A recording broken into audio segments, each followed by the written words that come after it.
क्या था कि ताबड़तोड़ ऐसी सारी बाहर बहुजन समाज पार्टी से? अब वो एक व्यक्ति ऐसे हैं जिसका मैं नाम नहीं लेना चाहता कि वो किसी को भी नहीं चाहते थे कि वो काम करें, खुद तो करते नहीं थे। अगर कोई काम करे तो उनको पसंद नहीं था, अपना वो बहन जी से बात करके बाहर करवाते रहे या बाहर लोग जाते रहे। बहन जी को ये अनुभव नहीं था कि कौन काम कर रहा है, कौन काम नहीं कर रहा है? जब बाहर अब इस पे मैं बहन जी के खिलाफ कुछ नहीं बोल सकता हूँ। बहन जी ने कैसे किया, कैसे बात मानी, वो बात पता नहीं मुझे, लेकिन बाहर हो गया। बाहर वो दर्द रहता है बहुजन। तो कांग्रेस को छोड़ने का कारण क्या है कि कांग्रेस को छोड़कर के समाजवादी पार्टी में, जबकि कांग्रेस इस वक्त विपक्ष में, केंद्र में इस वक्त विपक्ष के रूप में देखी जा रही है? देखिए, मेरी कांग्रेस ज्वाइन करने के, क्योंकि मैंने जब 2017 में मई में मैं बाहर हुआ बहुजन समाज पार्टी से, तो 9 महीना तक मैंने ये सब देखा कि कहाँ जाना है, क्या करना है। 9 महीने के बाद 22 फरवरी 2018 को मैं कांग्रेस ज्वाइन किया। जब नहीं हुआ तो 1 महीना 13 दिन बाद मैंने कांग्रेस पार्टी को छोड़ दिया। धोखा दे के नहीं आया। लेकिन जब नसीमुद्दीन सिद्दीकी शामिल हुए तो उस वक्त शामिल होने का जो असर रहा वो तो पूरे प्रदेश से, हमें लगता है कोई जिला नहीं बचा होगा उत्तर प्रदेश से जिस जिले के सदस्य ना रहे हों आपके साथ में। नहीं, पूरे देश के लोग थे और इंडिया के बाहर के लोग। इंडिया के बाहर के इंटरनेशनल ज्वाइनिंग कर दिया आपने? जी। AIMIM के लोग कहते हैं कि नसीमुद्दीन सिद्दीकी के जाने से कोई प्रभाव नहीं होगा समाजवादी पार्टी में, बल्कि कमजोर भी साबित हो सकती है नसीमुद्दीन सिद्दीकी की जाने। ये वहाँ के समर्थक बोलना शुरू कर दिए, इस तरीके से सोशल मीडिया पर पोस्ट भी करना शुरू कर दिए। देखिए साहब, सोशल मीडिया में 80% क्या होता है आप भी जानते हैं। पता नहीं कब किसको मार दें और वो मरे ही ना। तो सोशल मीडिया में क्या होता है आप जानते हैं। दूसरी चीज़ क्या है कि बहुत से लोग मुंह से बोलते हैं और बहुत से लोगों का काम बोलता है। मैं मुंह से नहीं बोलना चाहता, मैं कितना क्या हूँ, कुछ दिन में मेरा काम बोलेगा। नमस्कार, मैं अकरम हाशिमी। आज आप देख सकते हैं एक बार फिर से मैं अपने पॉडकास्ट में अलग अलग शख्स के साथ मैं हाजिर रहता हूँ, लेकिन आज जिस शख्स के साथ हम हाजिर हुए हैं, अगर उनकी हम बात करें तो उनके बारे में अगर हम बताएं तो कभी एक ऐसा वक्त था जब 18 मंत्रालय उत्तर प्रदेश की संभालती थी। जब उनके ऊपर लोगों की नजरें जाती थी तो साफ तौर पर यह देखा जाता था कि उत्तर प्रदेश के उप मुख्यमंत्री का पद तो नहीं था, लेकिन जो गरिमा होता था वो उप मुख्यमंत्री का होता था। आप देख सकते हैं सियासत के हलचल में, पूरी तरह से सियासत को हलचल में तब्दील कर देने के लिए अगर किसी का नाम इस वक्त के दौर में चल रहा है, अगर आज के वक्त में लिया जाए तो उत्तर प्रदेश की राजनीति में, सियासत में पूरी तरह से हलचल मचा देने वाले नसीमुद्दीन सिद्दीकी का नाम आता है। आज हमारे साथ में आप मौजूद हैं नसीमुद्दीन सिद्दीकी जी, जिनका हम सबसे पहले अपने पॉडकास्ट के माध्यम से आपका स्वागत करते हैं। Thank you.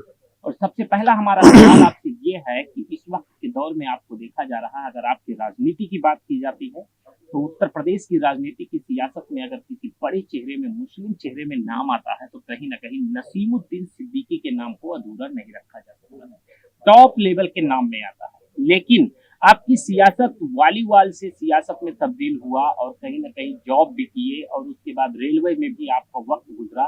सबसे पहला सवाल हमारा यही है आपसे कि आपका जो वक्त से वालीवाल से सियासत का सफर रहा, कौन ऐसा शख्स आपके जीवन में आया जो खिलाड़ी से आपको नेता बना दिया? देखिए, मैं डिफेंस में सर्विस करता था मेरठ में। मैं पढ़ा लिखा भी मेरठ में हूँ, बचपना भी मेरा बीता। इसके बाद जब मेरी माताजी बीमार हो गई तो मैंने नौकरी में छुट्टी मांगी, छुट्टी नहीं मिली तो मैंने नौकरी छोड़ दी। माताजी की सेवा करते करते कांशीराम साहब के टच में आ गया और इसके बाद माताजी का स्वर्गवास हो गया और कांशीराम साहब ने मुझे बांदा विधानसभा सीट, जहाँ से मेरे बाद 4 जिलों में कोई भी मुसलमान MLA नहीं जीता, वो वहाँ से टिकट दिया। मैंने कहा मैं साहब हार जाऊंगा। बोले नहीं, तू लड़ जीत जाएगा। 6% मुस्लिम वोट से लड़ गए, हारने के लिए जीत गए। यानी कहीं ना कहीं ये श्रेय कांशीराम जी को जाता है। कहीं ना कहीं नहीं, 100%। 100% जी। काशीराम जी मेरी माता जी को उनके आशीर्वाद का, मेरे पिताजी को उनके आशीर्वाद का। और अगर ग्राउंड पे और आगे बढ़ाने में और चुनाव लड़ाने में, एमएलए बनाने में, मिनिस्टर बनाने में जो भी है वो कांशीराम साहब का हाथ जाता है। काशीराम जी का जाता है। लेकिन आपको वक्त जो निकला है सबसे ज्यादा वो निकला है बहुजन समाज पार्टी में, और बहुजन समाज पार्टी में आप बड़े पद तक पहुंचे। बड़े पद की बात अगर कहीं ना कहीं बात आती है तो कैबिनेट मंत्रालय 18 मंत्रालय जिस शख्स के पास हो, एक वक्त ऐसा आया कि वही शख्स बाहर देखा गया। ये कारण क्या था? ये कारण आज हमारे पॉडकास्ट के माध्यम से इस वक्त आप बताएंगे, जिस वक्त आप इस वक्त में समाजवादी पार्टी में शामिल हो चुके हैं। देखिए, बहुजन समाज पार्टी से मैं भर बाहर नहीं हुआ। दर्जनों नेता जो अच्छे थे वो बाहर कर दिए गए या चले गए, चाहे स्वामी प्रसाद मौर्य हो, चाहे लालजी वर्मा हो, चाहे रामाचल राजभर हो, चाहे रामवीर उपाध्याय हो, चाहे ठाकुर जयवीर सिंह जी हो, चाहे जयवीर सिंह जी हो, नंद गोपाल नंदी हो, ब्रजेश पाठक जी हो, तो कई दर्जन लोग ऐसे हैं जो या तो बाहर गए या बाहर कर दिए गए। कारण क्या था कि ताबड़तोड़ ऐसे सारे नेता बाहर बहुजन समाज पार्टी से? अब वो एक व्यक्ति ऐसे हैं जिसका मैं नाम नहीं लेना चाहता, कि वो किसी को भी नहीं चाहते थे कि वो काम करें, खुद तो करते नहीं थे। अगर कोई काम करे तो उनको पसंद नहीं था, अपना वो बहन जी से बात करके बाहर करवाते रहे या बाहर लोग जाते रहे। बहन जी को ये अनुभव नहीं था कि कौन काम कर रहा है, कौन काम नहीं कर रहा है जब बाहर? अब इस पे मैं बहन जी के खिलाफ कुछ नहीं बोल सकता हूँ। बहन जी ने कैसे किया, कैसे बात मानी, वो बात पता नहीं मुझे, लेकिन बाहर हो गया। बाहर वो दर्द रहता है बहुजन अब समाज। जिस घर को बनाने में कांशीराम साहब की अगुवाई में बनाया गया और बहुत सारे लोग थे उसमें से एक मैं भी था, तो जब वो घर छोड़ा जाता है या कमजोर होता है तो कहीं ना कहीं टीस तो होती। एक और सवाल है आपसे कि इस वक्त आपने कांग्रेस को भी देख लिया, बहुजन समाज पार्टी को देख लीजिए, समाजवादी पार्टी में कहीं ना कहीं कुछ चीजें देखे होंगी तभी आप समाजवादी पार्टी में शामिल हुए। तो कांग्रेस को छोड़ने का कारण क्या है कि कांग्रेस को छोड़ करके समाजवादी पार्टी में, जबकि कांग्रेस इस वक्त विपक्ष में, केंद्र में इस वक्त विपक्ष के रूप में देखी जा रही है?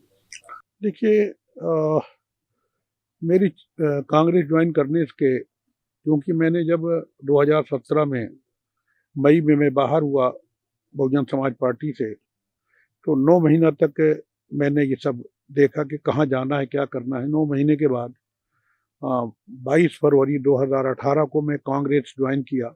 मेरी 4 बार माननीय राहुल गांधी जी से बात हुई और उन्हीं के कहने पर, मेरी कोई शर्त नहीं थी, मैंने एक निवेदन किया था कि मुझे जो मेरी आदत है ग्राउंड लेवल पे काम करने की, मुझे उसी तरीके से काम करने दिया जाए। उस समय प्रदेश अध्यक्ष राज बब्बर जी थे, गुलाम नबी आज़ाद जी प्रदेश प्रभारी थे। उन्होंने कहा भाई इनको ध्यान रखिएगा, ये संगठन के आदमी है, ग्राउंड के आदमी है, इनको उसी हिसाब से काम करने दें। कुछ दिन के बाद गुलाम नबी आज़ाद जी जो है वो चले गए। इसके बाद राज बब्बर जी की जगह दूसरा आ गया, तीसरा आ गया, चौथा आ गया। वो बात जो हुई थी वो बात जहाँ की तहाँ रही और मैं उस ढंग से काम नहीं कर पाया। फिर मैंने कई बार कहा बड़े नेताओं से, सबसे, कि भाई मैं बीमार हो जाऊंगा, मुझे काम इस ढंग से चाहिए। मुझे पद दिया गया तो काम दूसरे ढंग से का काम कुछ करना चाहा तो करने नहीं दिया। तो जब कई साल बीत गए तो फिर मैंने लगभग 8 साल बीतने को थे, पौने 8 साल, तब मैंने बाद में अविनाश पांडे जी से 12 दिसंबर 2025 को और अजय राय जी से कहा कि भाई मैं यहाँ काम नहीं कर पा रहा हूँ, योगदान नहीं दे पा रहा हूँ, तो मैं कोई फैसला लूँगा, वरना मेरे हिसाब से मुझे काम दिया जाए। जब नहीं हुआ तो 1 महीना 13 दिन बाद मैंने कांग्रेस पार्टी को छोड़ दिया। धोखा दे के नहीं आया, मतलब बता के आए, वहाँ पर जानकारी देकर आए, मैं मेरे अनुरूप नहीं हो रहा है। बिल्कुल।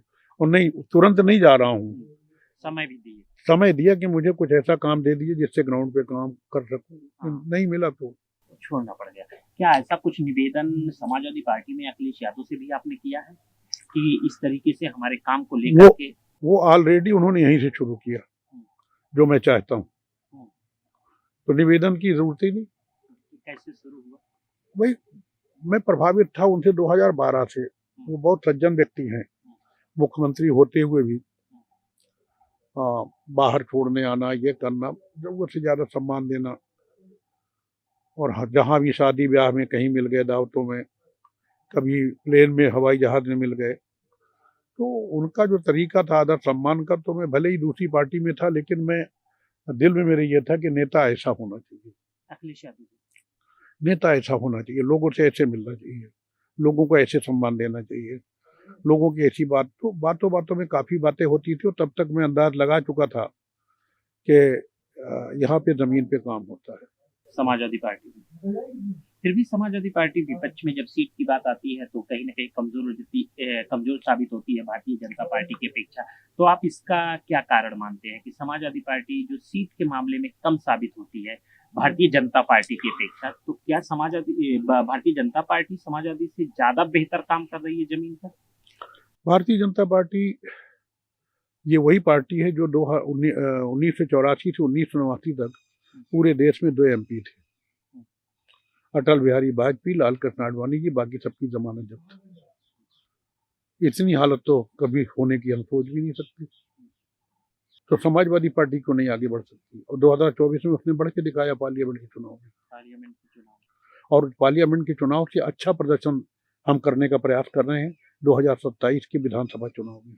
और अभी इलेक्शन हुआ था महाराष्ट्र का नगर पालिका का, तो नगर पालिका का इलेक्शन होने के बाद समाजवादी पार्टी का प्रदर्शन आपने देखा, वहां पर किस तरीके का प्रदर्शन हुआ? वहां पर तो AIMIM बेहतर साबित हुई। देखिए, मैं अभी यूपी की बात कर रहा हूँ।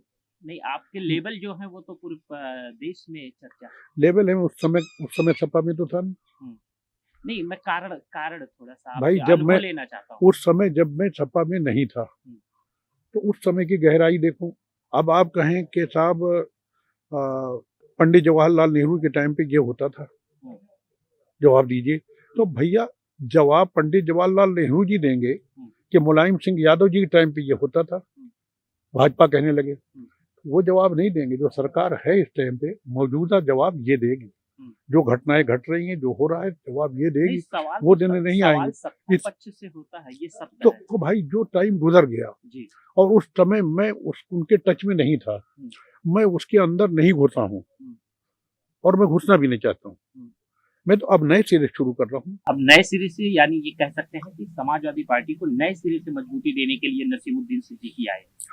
लाखों लोगों में से एक नसीमुद्दीन सिद्दीकी भी जुड़ गया मजबूती देने के लिए। लेकिन जब नसीमुद्दीन सिद्दीकी शामिल हुए तो उस वक्त शामिल होने का जो असर रहा वो तो पूरे प्रदेश से, हमें लगता है कोई जिला नहीं बचा होगा उत्तर प्रदेश में जिस जिले के सदस्य ना रहे हों आपके साथ में। नहीं, पूरे देश के लोग थे और इंडिया के बाहर के लोग थे। इंडिया के बाहर के इंटरनेशनल ज्वाइनिंग कर दिया आपने। जी। तो नसीमुद्दीन सिद्दीकी एक विशेष इस वक्त, और जब विशेष हो ही गए हैं, मतलब समाजवादी पार्टी के लिए आप विशेष हैं। एक वक्त, एक दौर ऐसा चलता था कि आजम खां वर्सेस नसीमुद्दीन सिद्दीकी देखा गया है। जब आप बहुजन समाज पार्टी में थे तो उस वक्त चेहरा वर्सेज में देखा गया था, और आज एक साथ नजर आएंगे एक मंच पर। अब वर्सेज किसने देखा है मैं नहीं जानता। नहीं, जब भाषण देते थे तो आपकी भी जुबान से ये देखने को मिलता था, समाजवादी पार्टी का आलोचना करते हुए या समाजवादी पार्टी की अच्छाइयां बुराइयों का वर्णन करते हुए आपसे भी सुना गया है। अच्छाइयां बुराइयां तो अपने बेटे की भी की जाती।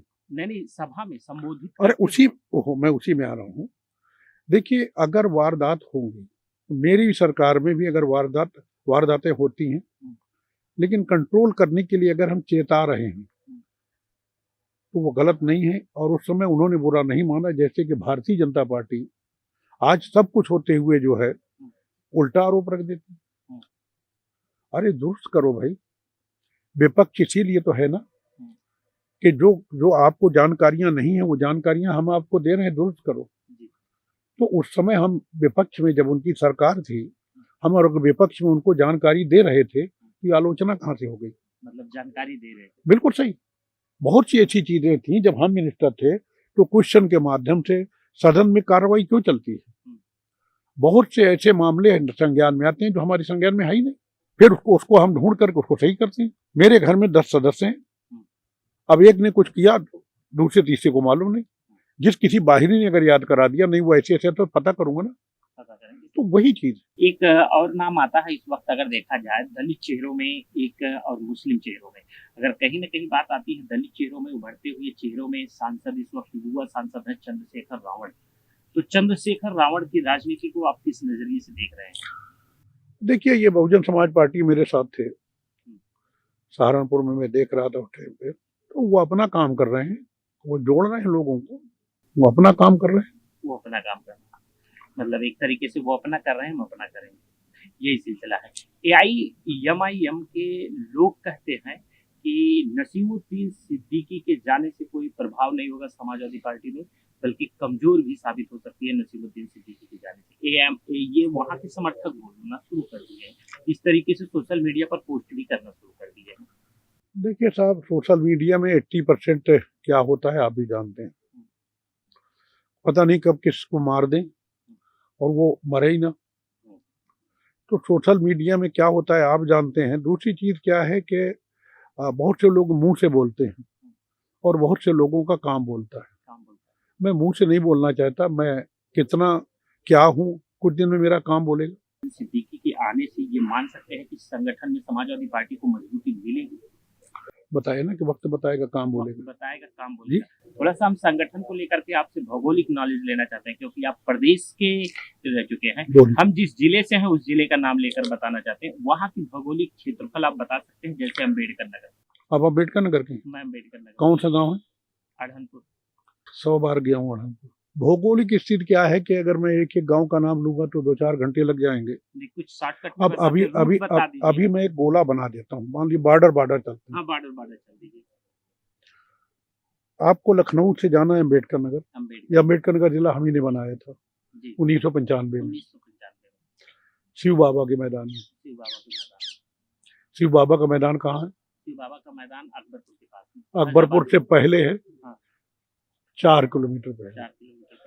वही इंजीनियरिंग कॉलेज हमने बनाया। अब यहाँ से आपको जाना है तो फैजाबाद तक सबको मालूम है, रौना ही भी है, आगे निकलेंगे फैजाबाद आ गए।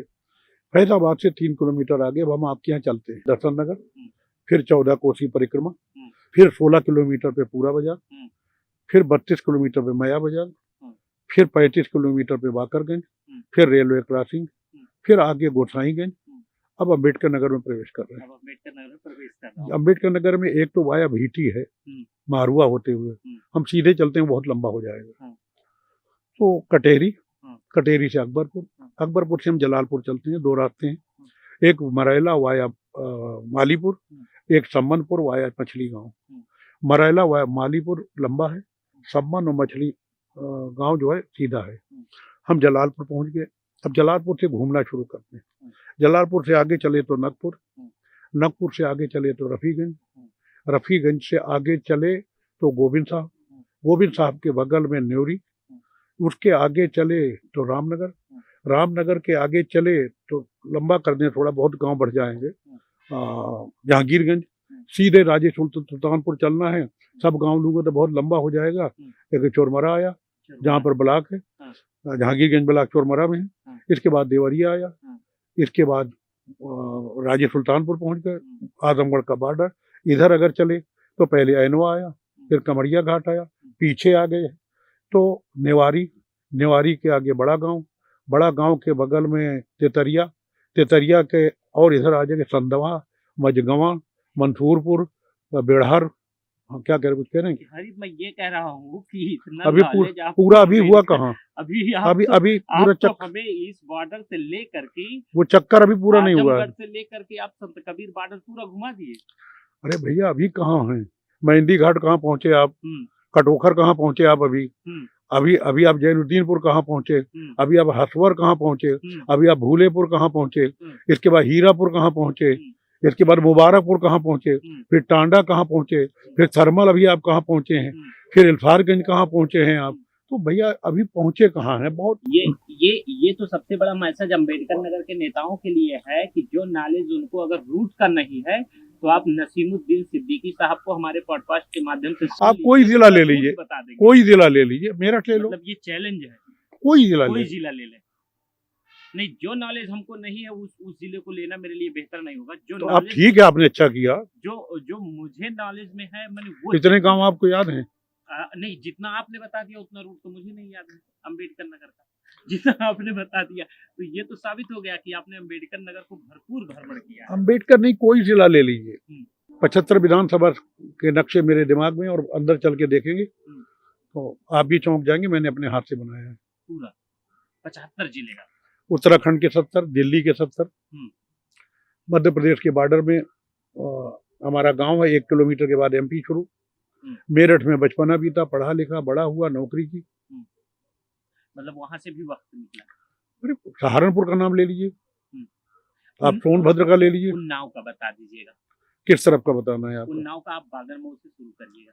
नहीं तो बांगरमऊ हाईवे से उतरेंगे, नहीं, एक्सप्रेस वे से हाँ फिर उतर जाएंगे। और उधर गंज मुरादाबाद है बांगरमऊ से। हाँ, बस इस तरफ गंज मुरादाबाद। रूट बताइएगा, यहाँ मुझे कुछ नॉलेज है। कहाँ? ये बांगरमऊ से गंज मुरादाबाद की बजाय आप जब जाएंगे वहाँ उन्नाव की तरफ, तो उधर जो है सफीपुर इधर साइड में हो जाएगा, ठीक है। मियाँगंज इधर हो जाएगा साइड में, वहां और इधर को हो जाएगा साइड में। कहाँ की बात कर रहे हो? मतलब हर जिले का नॉलेज आप देख सकते हैं नसीमुद्दीन सिद्दीकी साहब को है। ऐसे ही नहीं, कैबिनेट मंत्री का 18 मंत्रालय आपने संभाला, और कहीं न कहीं जिस तरीके का मंत्रालय आपने संभाले उसके बाद आप कांग्रेस में रहे, तो ये बड़ी मतलब खुशखबरी भी बन सकती है। इसको सुनेंगे अखिलेश यादव, उनको भी बड़ी खुशी महसूस होगी कि इतना नॉलेज वाले नेता हमारे पास आ गए। अभी आपने सिर्फ उसकी बात की है, ये बिल्डिंग 200 साल पुरानी है। अच्छा, जहाँ हम लोग बैठे हैं। हाँ, मैदान नहीं, बिल्डिंग। इसका मसाला खोद के लाइए, मैं बता दूंगा कितना इसमें चूना है, कितना इसमें रेत है, कितनी सीमेंट बाद में अगर लगाएगी, कितने परसेंट मोरंग है, 1 क्यूबिक मीटर में कितनी ईंटा लगेगी चिनाई में, 1/4 के मसाले में कितनी सीमेंट लगेगी, 1/6 के मसाले में कितनी सीमेंट लगेगी, 1/4 के मसाले में प्लास्टर में 1 स्क्वायर मीटर में कितनी सीमेंट लगेगी। 6 mm की सरिया आंख बंद करके दे दिए, मैं बता दूंगा कि 1 मीटर में कितना वजन, 8 mm में कितना वजन, 10 mm में कितना वजन, 12 mm में कितना वजन, 16 mm में कितना वजन, और कितने बाई कितने में कितनी सरिया लगेगी, कितनी सीमेंट लगेगी, कितनी ईंटा लगेगी, कितनी गिट्टी लगेगी, कितना खर्चा आएगा। तो आपने लोक निर्माण मंत्रालय ऐसे ही नहीं संभाले, पूरे प्रदेश का 5 साल तक लोक निर्माण मंत्रालय आपके पास रहा, और प्रदेश का लोक निर्माण मंत्रालय में रह करके मैंने वो सब नहीं किया। ये दीवार बनाना है, फावड़ा खोदने से लेकर के नींव भरने तक, मेसन का साहुल पकड़ के ना, साहुल बोलते हैं कि साहुल बोलते हैं, साहुल पकड़ करके प्लास्टर करना हंसी की बात नहीं, चिनाई हो कुछ भी हो, मैं सब किए बैठा हूँ। हल भी जोता है, मेरे पिताजी दौड़ा लेते थे, हल जोता लगवा लेगा छुप करके। हमारे मलखान चाचा थे, उनका हल पकड़ ले रहे अपने गांव के भारे मारे, वही मारी मुही कम्मू आई, तो कमरुद्दीन नाम था, कमू के कमरुद्दीन सिद्दीकी नाम। अरे कमू से मार खो यार, हमने कहा चाचा ट्रैक्टर अलग चला के जोते, क्या नहीं, बेड़ की रोपाई अलग की है, कोई अच्छा काम ही नहीं जो नहीं किया।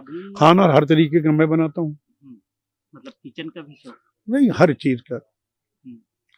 तंदूरी रोटी लगाना है मैं लगा लूंगा, तंदूरी रोटी, कपड़े धोना है, प्रेस करना है, जो भी है, घर छीलना है।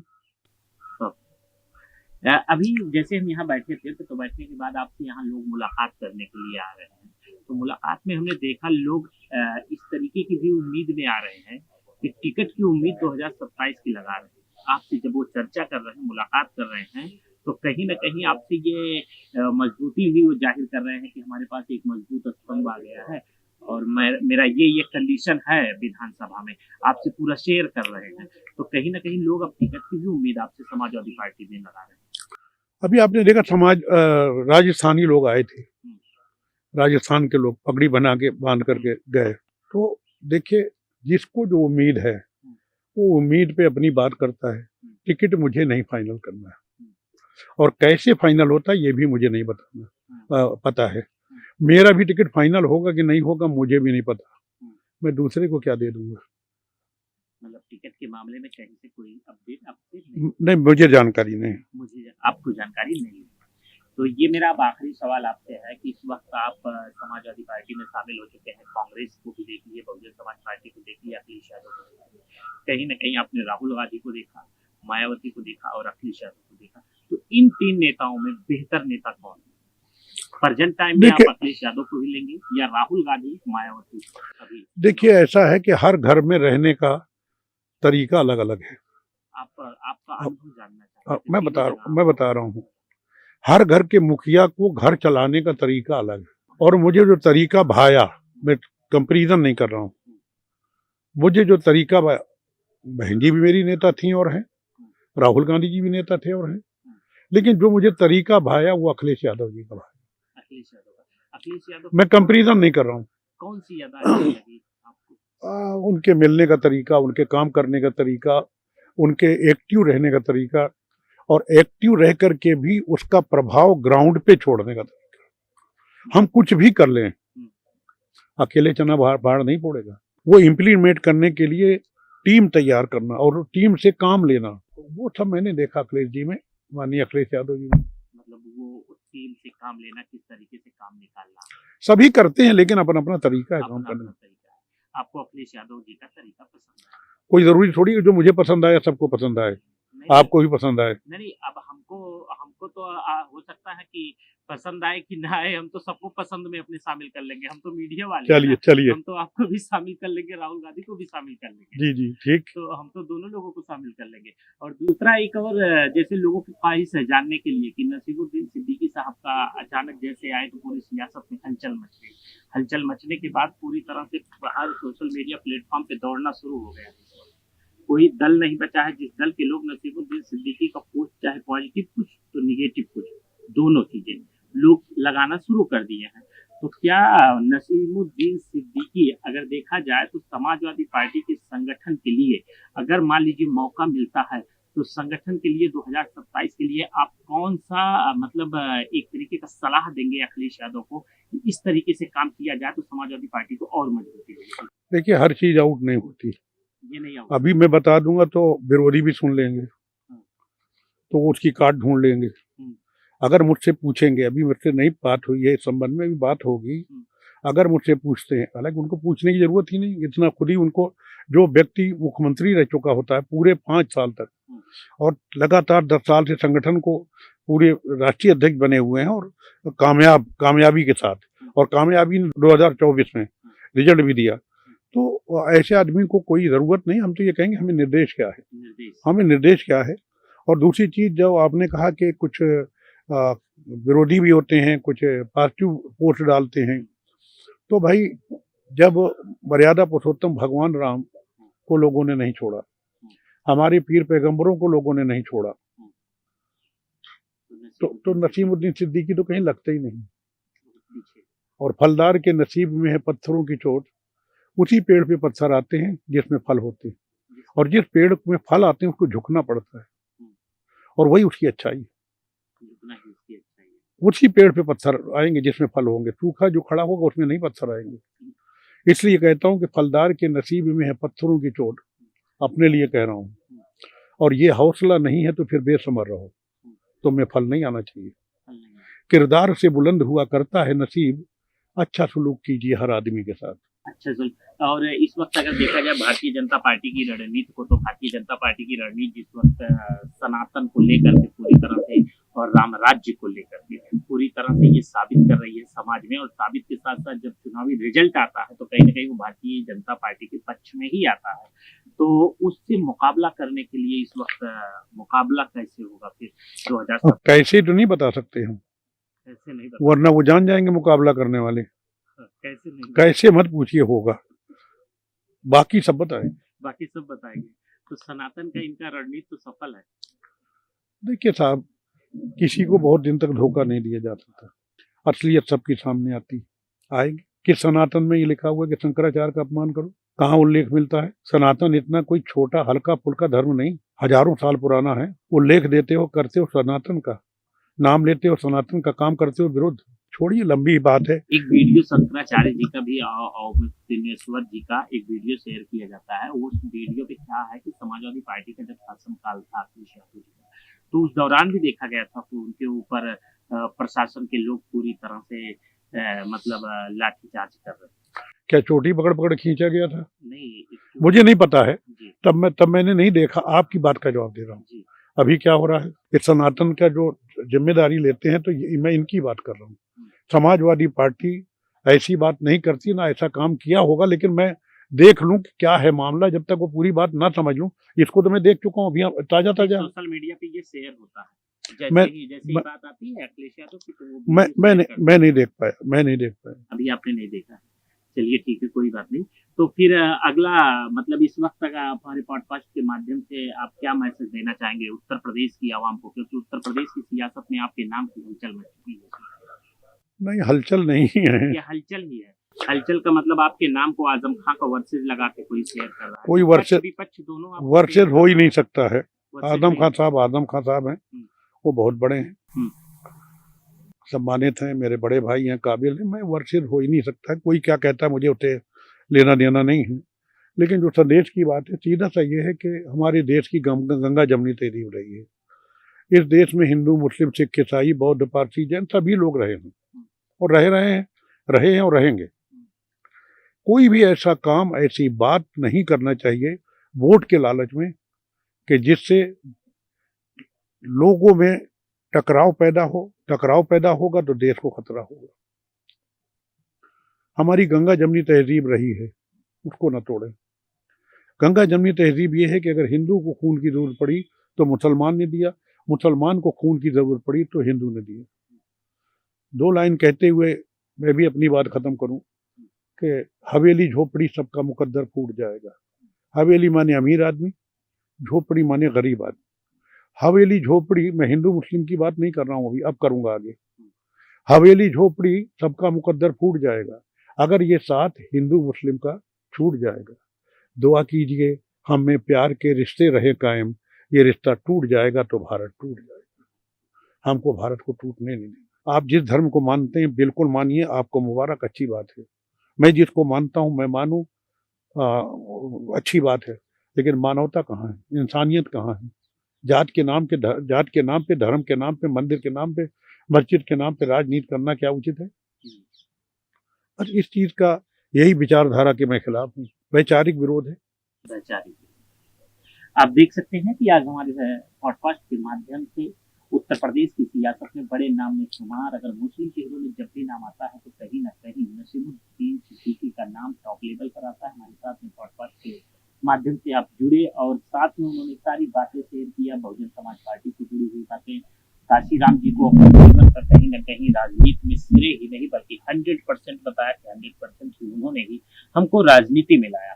कांग्रेस में जिस तरीके की लेकर के कांग्रेस छोड़ने का कारण भी उन्होंने बताया कि कांग्रेस को हमारा छोड़ने का कारण सबसे बड़ा क्या था, उसको भी उन्होंने पूरी तरह से बताया। और इतना ही नहीं, समाजवादी पार्टी में शामिल होने का कारण भी साफ तौर पर इन्होंने बताया। लगातार इस तरह के पॉडकास्ट को देखने के लिए बने रहिए आप हमारे साथ। फिर मिलते हैं अगले पॉडकास्ट में, तब तक के लिए नमस्कार।